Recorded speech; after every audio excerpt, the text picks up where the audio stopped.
IBN 7.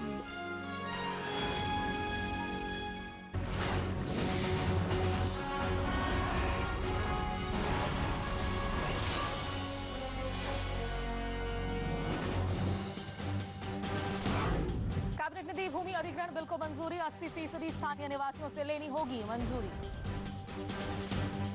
Gujarat चुनाव में नरेंद्र मोदी की साख दांव पर। पहले दौर में 87 विधानसभा सीटों के लिए हुआ रिकॉर्ड 68% मतदान। प्रमोशन में आरक्षण के खिलाफ उत्तर प्रदेश के 18 लाख कर्मचारी हड़ताल पर। कोटा इन प्रमोशन पर सोमवार को राज्यसभा में मतदान। समाजवादी पार्टी ने हंगामे के बाद किया वॉकआउट। और संसद पर आतंकी हमले के दोषी अफजल गुरु की फांसी पर बीजेपी का लोकसभा में हंगामा। 11वीं बरसी पर पीएम समेत तमाम सांसदों ने दी श्रद्धांजलि। प्रायोजक हैं स्वाद की असली पहचान नारपा मसाले।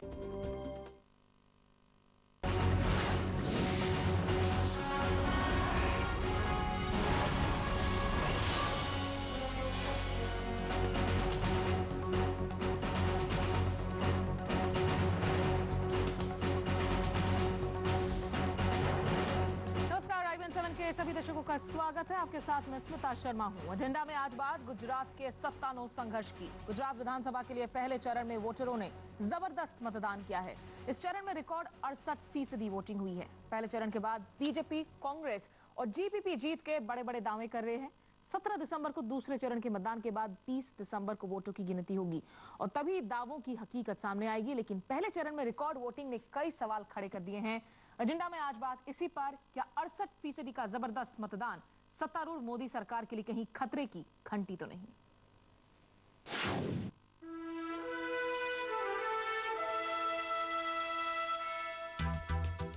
गुजरात विधानसभा की 87 सीटों पर सत्ता के दावेदारों की किस्मत ईवीएम में कैद हो गई। पहले चरण में सौराष्ट्र की 48 सीटों पर, दक्षिण गुजरात की 35 सीटों पर और अहमदाबाद की 4 विधानसभा सीटों पर वोट डाले गए। लेकिन खास बात यह है कि पहले चरण में रिकॉर्ड वोटिंग हुई है। 2007 में जहां गुजरात में कुल 59.77% मतदान हुआ था, वहीं 2012 में पहले चरण में 68% वोटिंग हुई। इससे पहले 1995 में रिकॉर्ड 64.39% वोटिंग दर्ज की गई थी। 1995 की आंधी में कांग्रेस का किला तबाह हो गया था। सवाल ये है कि क्या इस बार का रिकॉर्ड मतदान मोदी के लिए खतरे का संकेत है? और मैं मानता हूं कि इस दफा जिस तरीके से हमारा वर्कर्स ने काम किया और गुजरात प्रजा विकास दर्शन 2012 का मुद्दा जिस तरीके से पॉपुलर हुआ है जनता में, उससे लगता है कि इस दफा क्लीन स्वीप कांग्रेस की हो। मोदी के धुर विरोधी केशुभाई पटेल ने इस बार मुकाबला त्रिकोणीय बना दिया है। लेवा पटेल बाहुल्य सौराष्ट्र की 48 सीटों पर केशुभाई की पार्टी गुजरात परिवर्तन पार्टी बड़ी चुनौती पेश करती नजर आई। सवाल यह है कि कांग्रेस को बीजेपी के साथ लड़ाई में केशुभाई से फायदा मिलेगा या फिर वो महज वोट कटुआ साबित होंगे। सवाल ये भी है कि केशुभाई इन सीटों पर बीजेपी को कितना डेंट लगाएंगे। पूरी बहुमती लेंगे, पूर्ण बहुमती लेंगे। आपको लगता है इस बार नरेंद्र मोदी जीत पाएंगे? नहीं जीत पाएंगे, हारेंगे। लेकिन बीजेपी को भरोसा है कि गुजरात में एक बार फिर कमल खिलेगा। सवाल ये है कि केंद्र में बड़ी पारी खेलने को तैयार नरेंद्र मोदी क्या बड़ी जीत हासिल कर पाएंगे? गुजरात में 150 सीट मिलेगी, एक सीट कम नहीं होगी। दावों में कितना दम है इसका फैसला 20 सितंबर को होगा। लेकिन इसमें कोई दो राय नहीं कि इस बार भी गांधीनगर का रास्ता सौराष्ट्र होकर ही जाएगा। सुकेश रंजन, राजकोट, IBN 7। और इस मामले में एजेंडा के 5 सवाल हैं। क्या 68% की रिकॉर्ड वोटिंग नरेंद्र मोदी के लिए खतरे की घंटी है? क्या ज्यादा मतदान का मतलब वर्तमान सरकार के खिलाफ वोट है? क्या चुनाव में केशुभाई फैक्टर बीजेपी को बड़ा डेंट लगाने जा रहे हैं? क्या चुनाव में नौजवानों का निर्णायक वोट नरेंद्र मोदी के पक्ष में जा सका है? और क्या गुजरात के चुनाव परिणाम केंद्र में मोदी की भूमिका तय करेंगे? बहरहाल हमारा आज का एजेंडा भी साफ है। जनता जनार्दन बढ़ चढ़कर अपना फैसला सुनाए और इस पर आप भी जुड़ सकते हैं इस कार्यक्रम में हमारे वेबसाइट के जरिए। यही बातचीत के लिए हमारे साथ अहमदाबाद से जुड़ रहे हैं कांग्रेस नेता निशीत व्यास, आगे बीजेपी नेता IK जडेजा हमारे साथ होंगे। अहमदाबाद से ही हमारे साथ हैं राजनीतिक विश्लेषक विद्युत जोशी। राजकोट आपका लेकर चलेंगे जहां से हमारे राजनीतिक संपादक सुकेश रंजन हमारे साथ मौजूद हैं और स्टूडियो में मेरे साथ मौजूद है वरिष्ठ पत्रकार प्रदीप सिंह जी। और चर्चा पर जाने से पहले दर्शकों को बता दें कि जहां तक ओवरऑल पोलिंग परसेंटेज का सवाल है, जो हाईएस्ट परसेंटेज अभी तक रिकॉर्ड किए गए हैं 64.39%, ये 1995 में था, 62% 2002 में दर्ज किया गया था, और सौराष्ट्र में 2007 में 59.6% की वोटिंग रिकॉर्ड की गई थी। सुकेश, इस बार सौराष्ट्र में जिस तरीके से वोटिंग फिगर सामने आए हैं, क्या डिफरेंस नजर आ रहा है आपको? वहां आप जमीन पर मौजूद हैं, लगातार जायजा ले रहे हैं ग्राउंड सिचुएशन का। देखिए, ये मिथ तो कुछ दिन पहले टूट गया है, कुछ चुनावों में टूटा है कि अगर बहुत ज़्यादा वोटिंग होती है तो वो जो राज्य सरकार है या केंद्र सरकार है उसके खिलाफ वो वोट है। पंजाब में इसके उलट हुआ है, बिहार में चुनाव हुए उसके उलट हुआ है। इसलिए अब इस थियरी पे विश्वास करना मुश्किल होता है कि बहुत ज़्यादा अगर वोटिंग हो रही है तो वो राज्य सरकार के खिलाफ में आकर जनता वोट कर रही है। हाँ, इसकी एक संभावना बनी रहती है। ये बहुत ज़्यादा वोट है। 2002 में करीब 62% मतदान हुए थे, 2007 में करीब 60%, इस बार 68%, ज़रूरत से ज़्यादा मतदान है। कुछ चीज़ें जो बहुत कन्फ्लिक्टिंग समझ में आई राजकोट और सौराष्ट्र में अलग अलग इलाकों में घूमने के बाद, मैं आपको बताऊं कि मैं कई गांव के इलाकों में गया हूं, कई लेहुआ पटेल जो बाहुल्य इलाका है सौराष्ट्र का और राजकोट के आसपास का, वहां गया हूं। वहां जाकर लोगों से जानने की कोशिश की है कि आखिर ये लेहुआ पटेल जो है वो कितना हैम्पर कर रहा है, वो कितना मोदी को नुकसान पहुंचा रहा है, ये जानने की कोशिश की है। लेकिन उसमें बहुत मुझे लगता है कि एक जो मोदी का वोटर होता था आज से पहले, मैं शुरू से ये बात कह रहा हूं कि बहुत लाउड हुआ करता था, उसका वोटर दूर से दिखता था, वो वोटर लाउड नहीं है इस बार, बड़ा कंस्पिकुअस साइलेंस है, इसलिए कुछ कंफ्यूजन की स्थिति बनी हुई थी। लेकिन जब साइलेंस का जिक्र कर रहे हैं सुकेश आप, निशीथ व्यास जी, जो सुकेश ने एग्जांपल्स दिए, पंजाब का उदाहरण दिया कि ज्यादा वोटर टर्नआउट को हमेशा एंटी इनकम्बेंसी के तौर पर भी शायद हम ट्रांसलेट नहीं कर सकते हैं, लेकिन कहीं मोदी का वोटर साइलेंट तो नहीं है। आपके इनिशियल रिएक्शंस इस वोटर टर्नआउट को कैसे देख रहे हैं आप?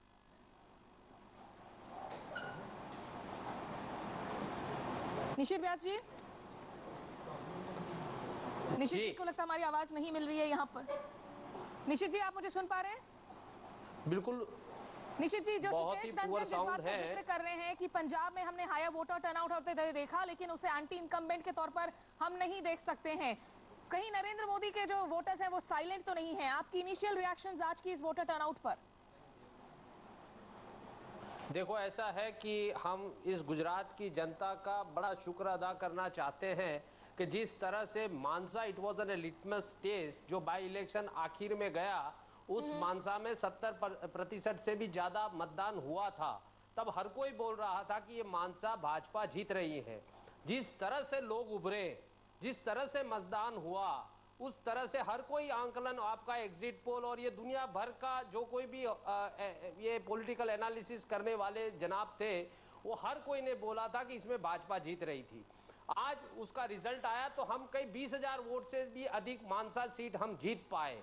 कम से कम हमने 17 साल के बाद उस सीट को रिस्ट्रेन किया और फिर से हमने रिगेन किया अपनी पोजीशन। तो आपको लग रहा है कि आज जो ये 68% वोटर टर्नआउट की हम बात कर रहे हैं, ये कांग्रेस के समर्थन में जाते हुए आप इसे देख रहे हैं, या आपको लग रहा है ये मोदी के खिलाफ है या केशुभाई फैक्टर के समर्थन में? आदमी में अवेयरनेस लाए, अवेयरनेस किया, माने ये विपक्ष का एक काम होता है कि लोग, जो सरकार है उसको एक्सपोज करना है, उस एक्सपोज करने के बाद वो जो चीज है लोगों को, आम आदमी को जो सही बात है वो बतानी है। हमने एक्सपोज किया और आज उसको डिस्पोज भी कर रहे हैं। और आज मैं बताना चाहता हूं कि जनता की कांग्रेस का हर कोई नेता शुक्रगुजार है, हर कांग्रेसी जन। इस विस्तार से मैं कहूं कि आगे जब हमने इस विस्तार से 26 सीटें ली थी, जब पार्लियामेंट इलेक्शन हुआ था तो उसमें 6 MP आए थे। चलिए, तो फाइनल रिजल्ट्स के लिए निशीथ जी मुझे लगता है कि होल्ड योर हॉर्सेस, हमें थोड़ा सा इंतजार करना होगा। लेकिन विद्युत जोशी जी, कांग्रेस ने दावों की झड़ी लगा दी है ऑलरेडी वोटर टर्नआउट के बाद। इस वक्त सौराष्ट्र की वोटिंग को आपको लग रहा है कि ये लेहुआ पटेल फैक्टर एट वर्क है,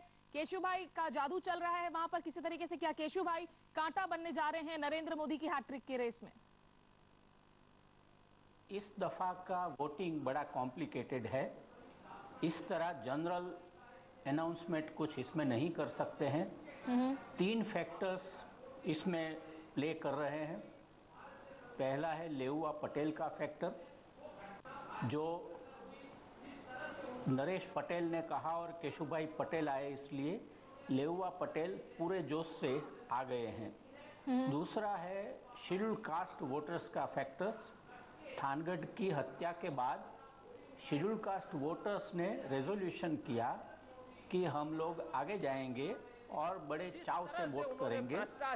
तीसरा फैक्टर था गवर्नमेंट एम्प्लॉइज का फैक्टर, जिससे ये कह सकते हैं कि government employees have voted to the tune of 90% postal ballots. Nishit ji, आपके पास वापस लौटेंगे, थोड़ा संयम बरतें। जी विद्युत जी, उसके बारे से हम कह सकते हैं कि अगर सिटी में ज्यादा वोटिंग हुआ तो बीजेपी को फायदा होता है, रूरल में ज्यादा वोटिंग हुआ तो कांग्रेस को फायदा होता है, अगर यंगस्टर्स का ज्यादा वोटिंग हुआ तो बीजेपी को फायदा होता है, ट्रेडिशनल वोटर्स को अगर ज्यादा वोटिंग मिला तो कांग्रेस को फायदा हो सकता है। निश्चित रूप से यहाँ पे जो है तमाम सेक्टर्स की फाइनल वोटिंग पैटर्न्स पर नजर बनाए रखेंगे हम। आई.के. जडेजा जी बीजेपी के हमारे साथ जुड़ चुके हैं। जडेजा जी, जिस तरीके से हाई वोटर टर्नआउट देखने को मिल रहा है, सौराष्ट्र में 68% रिकॉर्ड मतदान है पहले चरण में, नरेंद्र मोदी के लिए खतरे की घंटी है?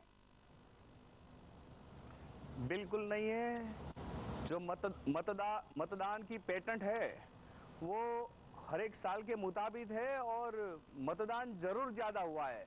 नहीं, 2007 में 59.61% था, इस बार कहीं ज्यादा है। सौराष्ट्र की बात कर रही हूं। नरेंद्र मोदी के साथ लोग ज्यादा चलना पसंद करते हैं और वही तरीके से मुझे लगता है कि वही कार्य से और वही कारण से मतदान ज्यादा हुआ है। और 20 तारीख को ये स्पष्ट हो जाएगा कि सौराष्ट्र के लोग भारतीय जनता पार्टी के साथ चलने वाले हैं।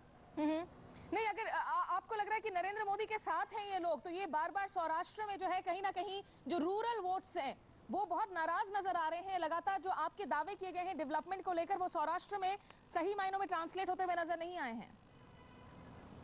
देखिए, पहले मीडिया और बाकी के लोग कहते थे कि सौराष्ट्र में चुनाव का उत्साह ही नहीं है। अब 68-70% वोटिंग हुआ और मैं एक आपकी बात को सुधारूंगा कि सिर्फ रूरल एरिया में नहीं, अर्बन एरिया में भी ज्यादा वोटिंग हुआ है और टोटल जो 68-70% वोटिंग हुआ है। और उनकी वजह यह है कि अलग अलग प्रकार से, जिस प्रकार से चुनाव का कार्य चल रहा था, लोगों में बड़ा उत्साह दिखाई देता था और वही उत्साह के कारण ही वोटिंग हुआ है। और मैं समझता हूं कि फिर से मुख्यमंत्री नरेंद्र भाई मोदी के साथ सौराष्ट्र के लोग जाना चाहते हैं। निश्चित जी, इसे आप लोगों का उत्साह मानते हैं कि नरेंद्र मोदी के काम को वो इंडोर्स करने के लिए घर से निकले हैं वोट डालने के लिए सौराष्ट्र में? बिल्कुल सही है, वो सही फरमा रहे हैं, पर नजरिया कुछ अलग है।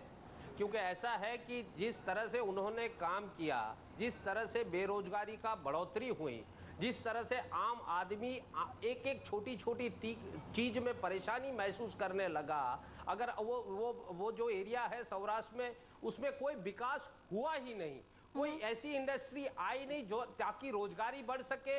एजुकेशन में जो ग्रांटेड स्कूलें थी, कॉलेजेस थी, उनमें भी शिक्षकों को न देकर, टीचरों को न देकर वो उन्होंने शिक्षण को भी नीचे स्तर लाने की चेष्टा की। वो आम आदमी की एग्नी, आज 15 साल भाजपा का और 12 साल इन महाशय जी का, वो भाई साहब के शासन के वजह से आज लोग जागरूक हुए और ये जागरूक करने का काम कांग्रेस के सिपा सालारों ने किया, कांग्रेस के आला कमान ने किया। पहले लोगों की आगे नहीं बता रहे हैं, इसे मोदी के लिए उत्साह बता रहे हैं।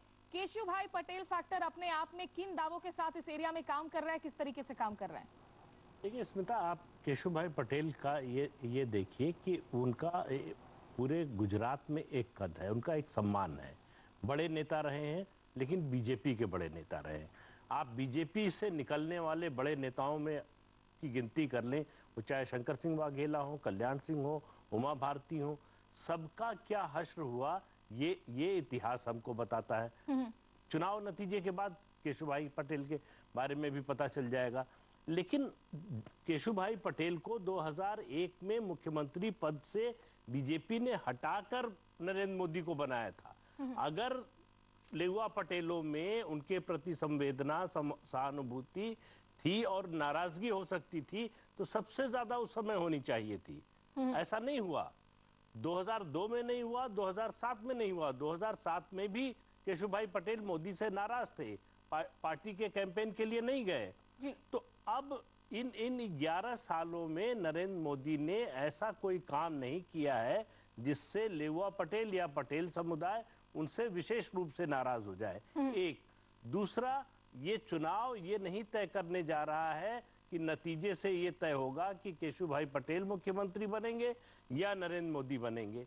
अगर केशुभाई पटेल के मुख्यमंत्री बनने की उम्मीद होती तो शायद पटेल समुदाय दूसरी तरह से वोट करता। सुकेश, प्रदीप सिंह जी जिन बातों का जिक्र कर रहे हैं, 2007 में भी अगर हम याद करें, वहां उस वक्त भी 5 लाख किसान लगभग जुट गए थे राजकोट में, नरेंद्र मोदी के खिलाफ धरना देने की बातें की जा रही थी। फैक्टर्स लगभग क्या वही हैं या फिर फैक्टर्स कुछ और डीपेन हुई हैं? वहां जब लोगों से प्रोग्रेस गवर्नेंस के मुद्दों पर मुलाकात करते हैं, क्या उनको लगता है कि वो शाइनिंग गुजरात स्टोरी का हिस्सा नहीं है?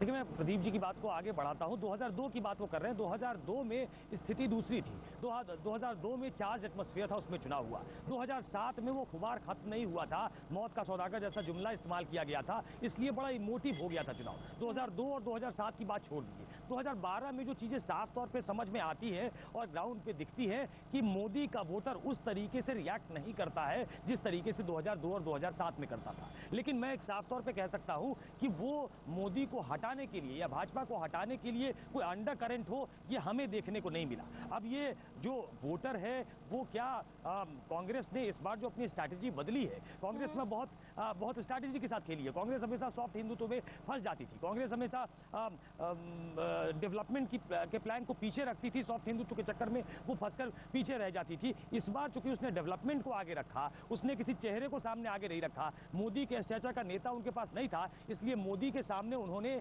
आम आदमी को खड़ा किया। उसने शिक्षा की बात की, रोजगार की बात की, घर की बात की और इसका असर देखने को मिला है। लेकिन ये क्या सब वोट में ट्रांसलेट होगा?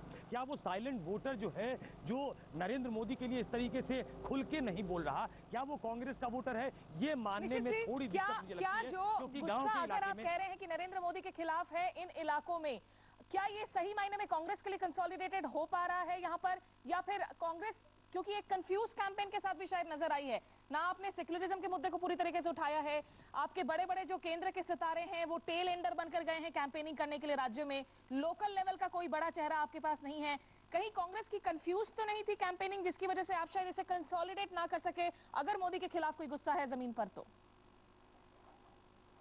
मैडम, मैं ये बात कहना चाहूँगा, भाई साहब ने जिस तरह से कहा कि मोदी जी के सामने कोई हमारे पास शख्सियत नहीं थी, आपको समझना चाहिए कि कांग्रेस एक डेमोक्रेटिक प्रोसेस से चलने वाली पार्टी है। यहाँ पूरा टीम वर्क से होता है। हमारी आदरणीय अध्यक्षा सोनिया जी भी अगर कुछ डिसीजन लेना हो तो उसके लिए CWC बुलाती हैं, उसके तहत एक प्रोसेस होता है। इसी तरह अगर लीडरशिप भी हमारे में चयन होती है तो एक प्रोसेस से होती है, विधायक इकट्ठे होते हैं। बीजेपी के मायने आज गुजरात में नरेंद्र मोदी हैं, और उससे भी आगे जब हमारे प्रजा दर्शन के 12 मुद्दे पे आप नजर करिएगा, जो आम आदमी की कठिनाई थी, जो 12 साल में जिस तरह से 2002 में इंडिया शाइनिंग की बात की थी, उस हिसाब से हम ये बात करना चाहते हैं कि 2012 में गुजरात शाइनिंग की इन्होंने बात की है, वाइब्रेंट गुजरात की जो बात की है, वही बात पे हमने पूरा फोकस किया है ताकि आम आदमी समझ सके कि इन्होंने 12 साल में अपना व्यापार क्या किया। विद्युत जोशी जी, आप कैसे देखेंगे कांग्रेस के इस बार के कैंपेन स्ट्रैटेजी को जो अब तक देखने को मिला? कहीं ना कहीं मौत के सौदागर जैसे बयान को वो लेकर आगे नहीं बढ़ना चाह रहे थे ताकि नरेंद्र मोदी को इस माहौल को पोलराइज करने का एक मौका ना मिले। क्या एक क्लैरिटी नजर आ रही थी कांग्रेस की कैंपेनिंग में अब तक? एक बड़ी क्लैरिटी नजर आ रही है। मोदी ने कहा कि मोदी के लिए वोट दो। कांग्रेस मोदी के सामने नहीं बोली है, स्ट्रेटेजिकली नहीं बोली है। कांग्रेस ने 12 मुद्दों का कार्यक्रम उठाया है, जिसमें जो पहले घर के घर का मुद्दा था, महिलाओं को घरनु घर, वो मुद्दा बड़ा क्लिक हुआ है। तो कांग्रेस लोगों के पास एक पॉजिटिव इमेज के पास साथ गई है। कांग्रेस ने सॉफ्ट हिंदुत्व छोड़ दिया है, एक सेकुलर इमेज ली है। भाजपा ने एक भी मुस्लिम को टिकट नहीं दिया है, कांग्रेस ने मुस्लिमों को टिकट दी है, जहां जहां मुस्लिम बहुमत था वहां। तो एक नई इमेज के साथ कांग्रेस उभरी है। लास्ट इलेक्शन में कांग्रेस के जो बड़े दिग्गज नेता थे वो अंदर लड़ रहे थे। इस साल कुछ ज्यादा ही टीम वर्क नजर आता है उनमें। और सबसे बड़ी बात, 3 अंडर करंट जो ज्यादा मतदान के लिए है, जिसने मीडिया ने अभी नोट नहीं लिया है, वो 3 करंट ये है कि पटेल उम्मीदवार नरेश पटेल खोड़लधाम वाले जो थे, उन्होंने कह दिया कि हमें तो परिवर्तन चाहिए, यानी कि हमें बैट को मत देना है। दूसरा था शेड्यूल कास्ट वोटर्स का। थानगढ़ में जो मैसेकर हुआ, 3 हत्याएं हुई, वो हत्यारा अभी तक पकड़ा नहीं गया है सरकार से। तो दलित लोग बड़े खफा थे और दलित लोगों ने रिजोल्यूशन किया गांव-गांव में कि हम सरकार के विरुद्ध मतदान देंगे। तीसरी बात ये थी कि जो यंग वोटर्स है, अर्बन यंग वोटर्स, वो एक यूफोरिया में आ गया नरेंद्र मोदी के साथ।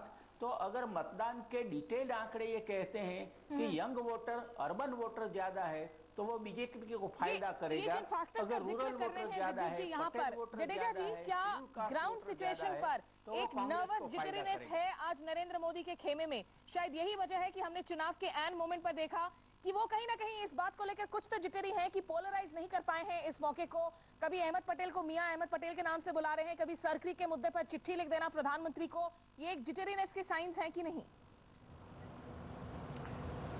देखिए, मैं ये बताना चाहता हूं कि कांग्रेस के पास नेता नहीं है, मुद्दे नहीं है, सिर्फ खोखले वादे हैं।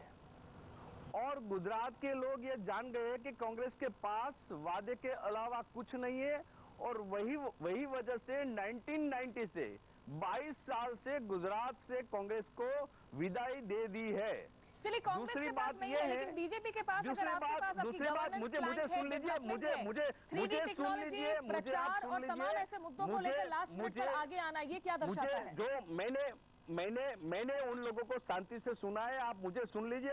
उनको जितना आपने टाइम दिया, मुझे 2-3 बातें स्पष्ट करनी है। जी बताइए। एक तो ये है कि जो ज्यादा मतदान हुआ है वो नरेंद्र मोदी और गुजरात के बारे में कांग्रेस जो भ्रामक और नेगेटिव प्रचार कर रही है, उनके सामने मतदाताओं ने जवाब दिया है।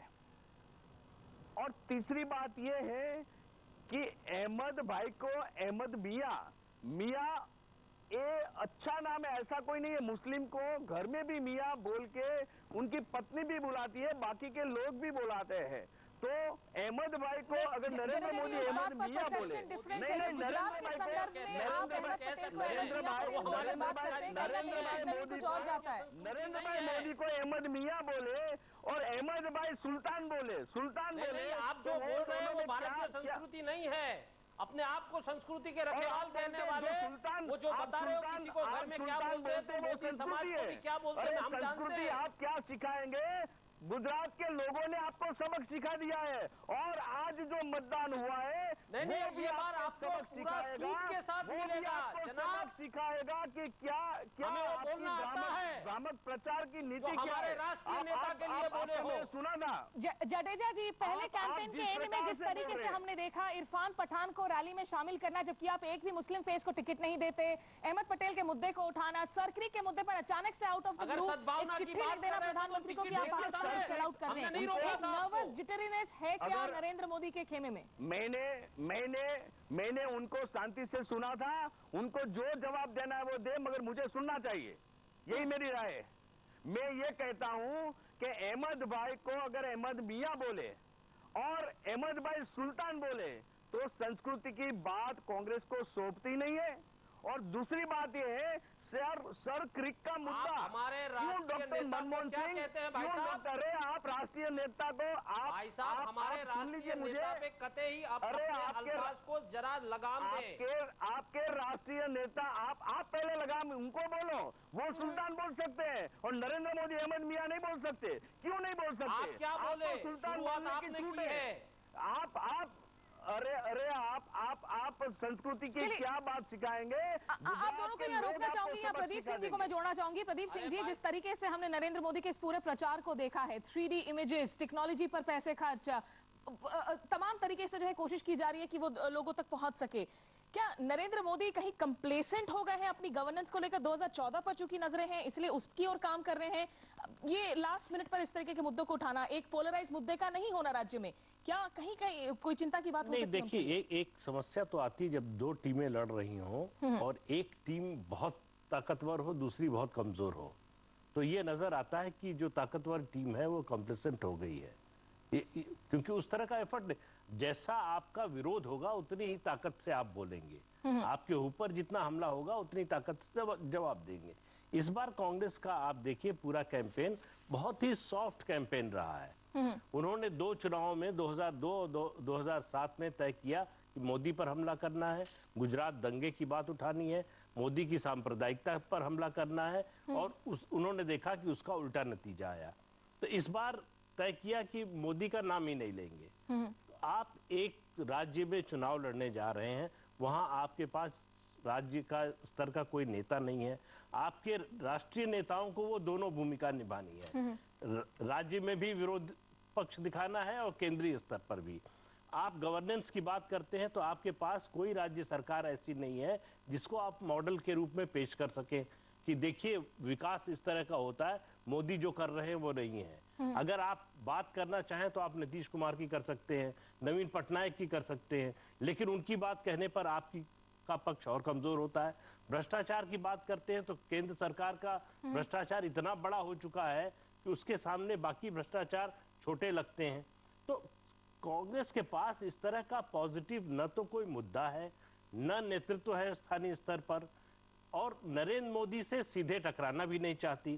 तो कुल मिलाकर कांग्रेस कमजोर विकेट पे नजर, मतलब दीवार को पार करना है लेकिन दीवार पे टक्कर बिना मारे, ये कोशिश लगातार कांग्रेस की रही है। सुकेश, हम बात कर रहे हैं यहाँ जहां तक रूरल वोट्स की बात हमने की, सौराष्ट्र में हमने नाराजगी की बात की डेवलपमेंट के इश्यूज पर, अर्बन गुजरात की भी अगर बात करूं, आज दक्षिण गुजरात के भी सीटों पर, अहम सीटों पर वोटिंग हुई है। आप जूनागढ़, सूरत, वलसाड, वापी जैसे अगर इलाकों की बात करें, क्या मोदी को लगता है कि यहाँ पर जो काम उन्होंने किया है वो कहीं ना कहीं सौराष्ट्र में जो नाराजगी वाले फैक्टर्स है, जहां पानी की दिक्कत है, कॉटन फार्मर्स को दिक्कत है, उसको बैलेंस ऑफ कर सकेगा? देखिए, अर्बन पॉकेट्स मोदी को लगता है कि वो उनका गढ़ है, अर्बन पॉकेट्स में वो अच्छा करेंगे, ये उनका विश्वास है। और इस बार जो उन्होंने अपनी ब्रांड इमेज बनाई है कि विकास पुत्र है वो, लेकिन विकास पुरुष के नाम पे या विकास पुत्र के नाम पे भी वो बहुत कॉन्फिडेंट नहीं है। मैं कुछ लोगों की बात से डिफर करना चाहूंगा, इसीलिए उन्होंने बार बार चुनाव को इमोटिव करने की कोशिश की है। ये जो जडेजा साहब कह रहे थे कि अहमद मियाँ कह दिया तो कोई बुरा नहीं है, उन्होंने कई ऐसे मुद्दे उठाए, कई बार झकझोरने की कोशिश की कि पूरा माहौल जो है वो चार्ज हो जाए, वो पूरा माहौल जो है उसमें इमोशन आए, और वो इमोटिव इशू जो है वो नरेंद्र मोदी को आगे करके बढ़ाता है। लेकिन कांग्रेस ने बहुत कैलकुलेटेड गेम प्लान किया कि उन्होंने छेड़ा नहीं। अगर एक आध दो बार किसी ने प्रधानमंत्री आए, उन्होंने बात कर दी सांप्रदायिक सौहार्द की, सबको साथ लेकर चलने की, उसको भी डैमेज कंट्रोल किया गया। उन इलाकों में ही कांग्रेस की सोनिया गांधी और राहुल गांधी आए जहां पे ऐसा लग रहा था कि विकेट, कमजोर विकेट पे नरेंद्र मोदी है। तो नरेंद्र मोदी ने जहां एक तरफ साम दाम दंड भेद सब कुछ लगाया है, आप देखिए पिछली बार उन्होंने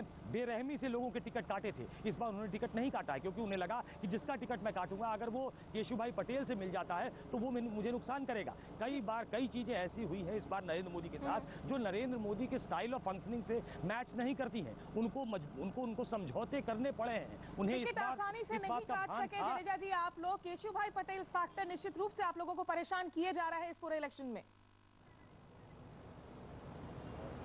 जी, जिस तरीके से शायद टिकट आप लोग काटना चाहते होंगे, शायद इनकम्बेंट एमएलएस वगैरह के आप लोग नहीं काट सके, केशुभाई पटेल के फैक्टर को आप लोग किस तरीके से कितना खतरा मान रहे हैं? परेशान तो किया हुआ है आपको गुजरात परिवर्तन पार्टी फैक्टर ने। देखिए, गुजरात में कभी भी थर्ड फोर्स रिजल्ट ओरिएंटेड नहीं बन सका है, और जिस प्रकार से हम कार्य कर रहे हैं, केशुभाई हमारे नेता थे, तो जिस प्रकार से हमारी लड़ाई है वो कांग्रेस के सामने है। और आज की 87 सीट के जिस प्रकार से वोटिंग पैटर्न है उसको अगर आप देखें तो भारतीय जनता पार्टी और कांग्रेस की सीधी लड़ाई है। और मैं समझता हूँ कि फिर से गुजरात में थर्ड फोर्स परास्त होगा। जडेजा जी, क्या ये नरेंद्र मोदी की गुजरात की चुनाव है या फिर 2014 के दिल्ली के चुनाव है? वो डिस्टर्ब करते हैं, आपका मुझे आवाज नहीं आती। जडेजा जी, आपसे पूछना चाह रही हूँ, क्या नरेंद्र मोदी के लिए ये गुजरात के चुनाव है या 2014 के दिल्ली के चुनाव है?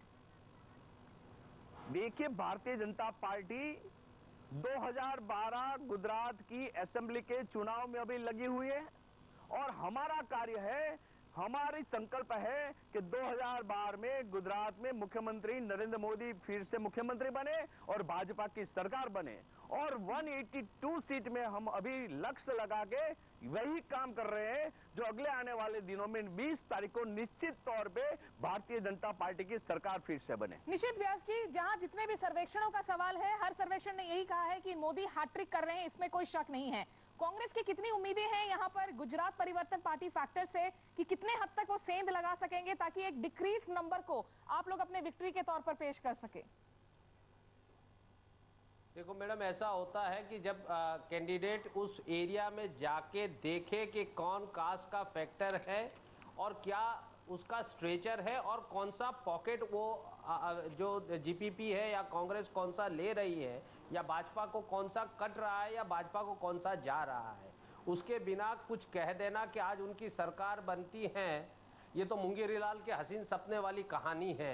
नहीं, इन चुनावों पर आप लोगों ने अपने बलबूते पर मेहनत की है या आप लोग गुजरात में विकास की बात करें तो काम आपके लिए आ जाए वो 1962 में हमने एक सरकार ने गुजरात में कांग्रेस की सरकार ने छोटे छोटे उद्योगों के लिए इंडस्ट्रियल जोन बनवाए थे, जिसमें गांधीनगर में इलेक्ट्रॉनिक जोन भी उसी की तहत था, इंडस्ट्रियल में इंजीनियरिंग जोन गांधीनगर में उसी की तहत था।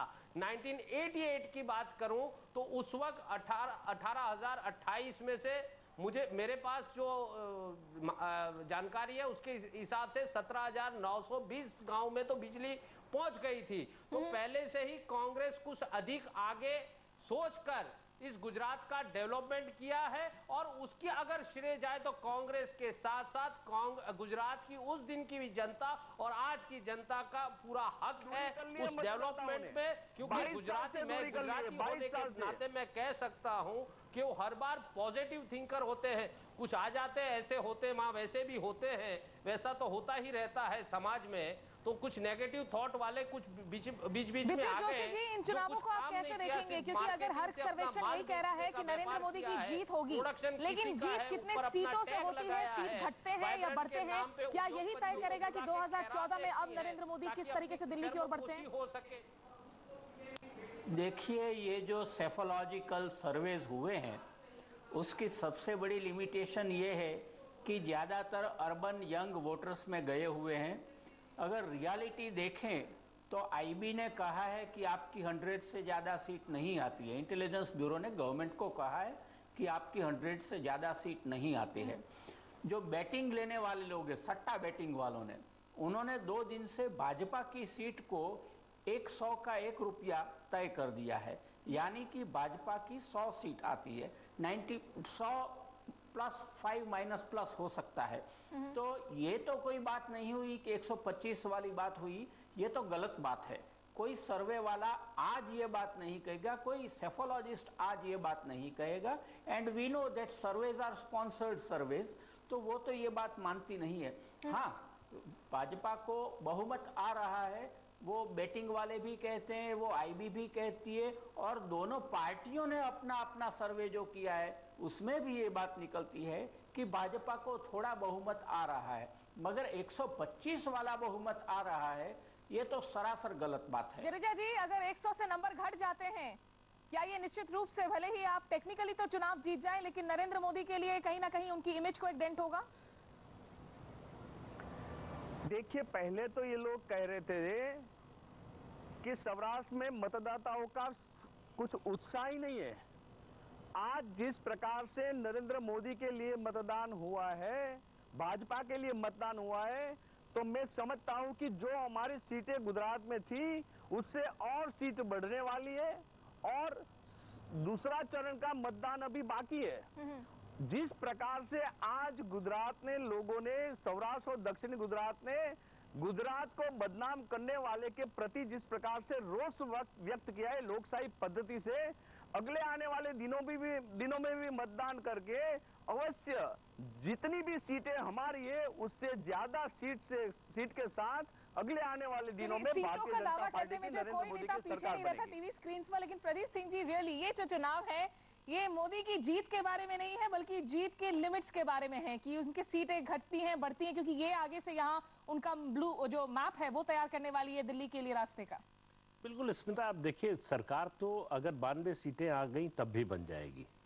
तो सरकार नहीं बनने का तो मतलब विपक्ष भी नहीं मान रहा है कि सरकार बीजेपी की नहीं बनने जा रही है, क्योंकि पिछली बार और इस बार, पिछली बार के चुनाव के नतीजे देखें तो 11% का वोट डिफरेंस है कांग्रेस और बीजेपी में। कांग्रेस के लिए उसको पाट कर आगे बढ़ जाना, तो इसका मतलब बहुत बड़ी लहर कांग्रेस के पक्ष में होती और जो नजर आती ऐसा कुछ दिखाई नहीं दे रहा है।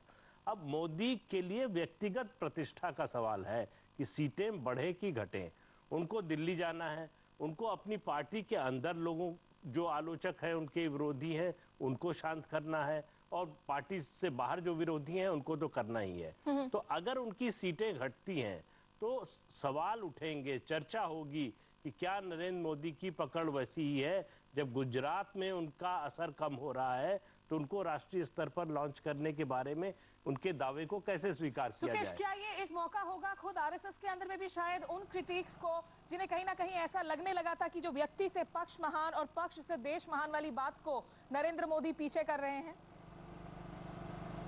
देखिए, नरेंद्र मोदी ये चुनाव अगर जीत भी जाते हैं और 117 से ज़्यादा भी सीटें आ जाती हैं तो मैं ये मानने को तैयार नहीं हूँ कि राष्ट्रीय फलक पे वो बिल्कुल उनका प्रादुर्भाव हो जाएगा, वो प्रधानमंत्री पद के उम्मीदवार हो जाएंगे। ये दूर की कौड़ी लगती है मेरे हिसाब से। अगर वो जीत जाते हैं वो सशक्त हो जाएंगे, अगर वो जीत जाते हैं तो केंद्र में उनकी पूछ और ज़्यादा होगी, लेकिन वो प्रधानमंत्री पद के उम्मीदवार हो जाएंगे, इसमें मुझे शक लगता है। अगर वो कम अंतर से भी जीतते हैं तो उनका कद बहुत कम नहीं होने वाला है। अगर वो जीत जाते हैं तो अगर वो 100 से सीटें कम हो जाती है तो ज़रूर उन पर सवाल उठेंगे कि इतना बड़ा नेता जो इतने बड़े दावे कर रहा है और पहली बार अपने आप को डेवलपमेंट मॉडल को किस तरीके से पेश करते हैं, उस बिना पे चुनाव लड़ रहे हैं, उसके बाद अगर बहुत सीटें कम हो जाती हैं तो उन पे सवाल उठेंगे। लेकिन ये चुनाव बहुत मैंडेट के साथ जीत जाना उनमें उनके इसमें चार चांद लगा देगा और वो सीधे प्रधानमंत्री पद के उम्मीदवार हो जाएंगे। ऐसा इसलिए नहीं लगता क्योंकि हाल फिलहाल के बयानों को देख लीजिए, आप नितिन गडकरी के बयान को देखिए, आप सुषमा स्वराज के बयान को देखिए, आप सहयोगियों के बयान को देखिए, आप नीतीश कुमार के बयान को देखिए कि जो न्याय के साथ विकास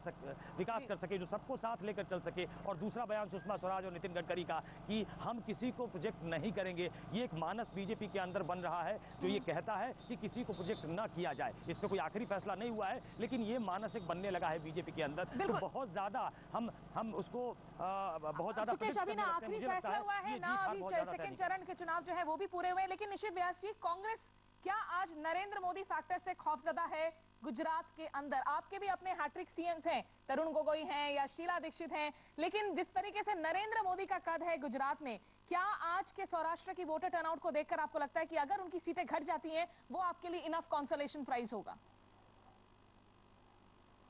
नहीं, कंसोलेशन नहीं, ये जीत की बात है। हमारे लिए कंसोलेशन नहीं होगा, ये हमारा जीत डंके की चोट पे होगी। आप देख लेना कि ये 87 सीट्स का जो चुनाव हुआ है, पिछली बारी हमको 28 इसमें से मिली थी।